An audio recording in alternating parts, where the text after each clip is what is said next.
Everyone, good morning. ఈరోజు డోక్లా తయారు చేసుకుందాం, చూసేద్దాం రండి. ఎంతో టేస్టీ డిఫరెన్స్గా గుజరాతీ స్పెషల్ అండి ఇది.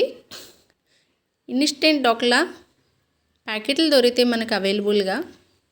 ఇదైతే ప్యాకెట్ కట్ చేసి కొంచెం కొంచెంగా వాటర్ యాడ్ చేసి కలుపుకోవాలండి. ఒక్కసారి వాటర్ అయితే యాడ్ చేయొద్దు, కొద్ది కొద్దిగా యాడ్ చేస్తూ అలా మనకి కేక్ బ్యాటరీ ఎలా చేస్తామో దాన్ని అదే కంటెన్సీలో కలుపుకుంటే సరిపోతుందండి.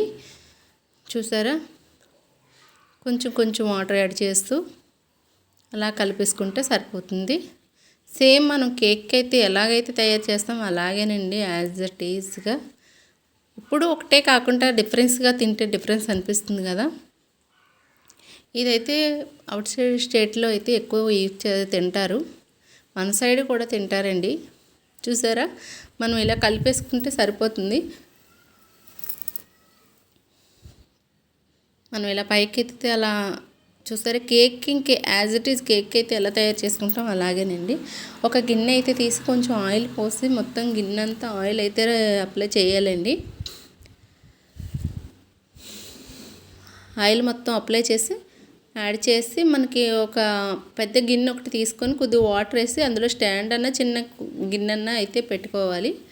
ఇలా కొడితే బబుల్స్ ఏమీ లేకుండా చక్కగా ఎయిర్ బబుల్స్ ఏమీ లేకుండా వచ్చేస్తుంది. కొంచెం ఇలా ప్రెస్ చేసి కొడుతూ ఉంటే మనం గిన్నె పెట్టాం కదా, వాటర్ వేసి యాడ్ చేశాను. నేనైతే చిన్న గిన్నె పెట్టేసాను. స్టాండ్ ఉంటే స్టాండ్ కూడా పెట్టేసుకోవచ్చు, గిన్నె అన్న పెట్టవచ్చు.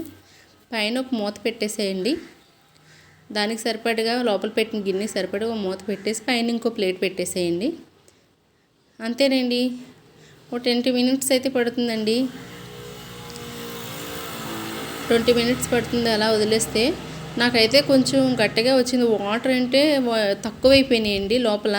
మనం కలిపిన కంటెన్సీలో కాకుండా గిన్నెలో నేను వాటర్ తక్కువ వేయడం వల్ల ఇదైతే కొంచెం గట్టిగా వచ్చేసింది. అయినా సరిపోతుందండి. మనము ఇవి లెమన్ వాటరు, షుగర్ వాటర్ కొంచెం కలిపేస్తాం కాబట్టి సరిపోతుంది. కొత్తగా ట్రై చేయండి, ఎప్పుడూ ఒకటే కాకుండా. నచ్చిందా చూసి కామెంట్ చేయండి. మనం చిన్న చిన్న ముక్కలుగా అయితే కట్ చేసేసుకుందాం, ఈ పీసెస్గాను.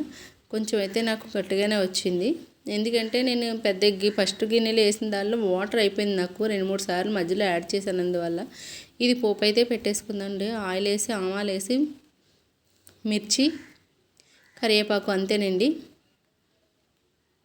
ఇది కొంచెం ఏగిపోయిన తర్వాత తీసి పైన అయితే యాడ్ చేసుకుందాం. ఈలోగా షుగర్ వాటర్ అయితే కలిపేసుకుందాం అండి. ఆవాలు అయితే ఎక్కువ వేసాను, కొంచెం తక్కువ వేయాలి కానీ ఎక్కువ వేసాను. చేతి వేయడం వల్ల స్పూన్తో అయితే సరిపోయేది కరెక్ట్గానే. కరివేపాకు కొంచెం దగ్గరికి ఇలా ఫ్రై అయిపోతే సరిపోతుందండి లైట్గానే. ఎటువంటి సిచ్యువేషన్లో ఉన్నా కానీ యూట్యూబర్స్ అయితే ఈ వీడియోస్ పెట్టాలని, లేకపోతే డౌన్ అయిపోతుంది. అది చేసే వాళ్ళకి తెలుసు, యూట్యూబ్ వీడియోలు చేసే వాళ్ళకి తెలుసు. ఒక్కటి మానేసినా కానీ, ఒక్కరోజు మానేసినా కానీ వ్యూస్ అవి డౌన్ అయిపోతాయి. బాగున్నా బాగోపోయిన ఎటువంటి సిచ్యువేషన్లో ఉన్నా పెట్టాలి. షుగర్ వాటర్ అయితే కలిపేసుకున్నాను కదా, మనకి ఈ పీసెస్ మీద ఇలా షుగర్ వాటర్ యాడ్ చేసుకుంటే సరిపోతుందండి. చాలా జ్యూసీగా, స్వీటీగా, పుల్లగా అన్ని రకాల టేస్ట్ కూడా కలుస్తాయండి. ఎందుకంటే ఇది ఆల్రెడీ ముందు ప్యాకెట్లో సాల్ట్ ఉంటుందండి, ఉప్పగా ఉంటుంది. మనం స్వీట్ వేసుకున్న స్వీట్గా ఉంటుంది. ఇదంటే పులుపు, నిమ్మకాయ పిండుతున్నాం కదా, పులుపుగా ఉంటుంది. అందుకే పుల్లగా, ఉప్పుగా, స్వీట్గా బాగుంటుంది. ట్రై చేయండి ఒకసారి.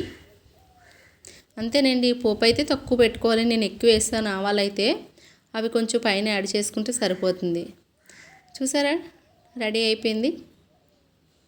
కొత్తగా ఇలా ట్రై చేయండి, ఎప్పుడూ ఒకటే కాకుండా స్పెషల్గా ఉంటుంది కదా. ఎవరైనా గెస్ట్లు అయితే వచ్చినప్పుడు తయారు చేసి పెట్టుకోవచ్చండి. కేక్ పీసెస్లా ఉంటాయి మనకి ఇవి. ఎక్స్ట్రా ఏంటంటే మనం పోపు వేస్తాం, అంతే తేడా అండి. నేనైతే పోపు చాలా ఎక్కువ వేసేసాను. చూసారా, నచ్చిందా? నచ్చితే ఒక లైక్ చేయండి, షేర్ చేయండి, కామెంట్ చేయండి. కొత్తగా చూసే వాళ్ళు సబ్స్క్రైబ్ చేయండి. నేను పెట్టే వీడియోస్ మీకు నోటిఫికేషన్ కింద వస్తాయి. చూసారా జ్యూసీగా ఎలా ఉందో. ట్రై చేసి నాకైతే కామెంట్ సెక్షన్లో కామెంట్ చేయండి. Okay friends, bye.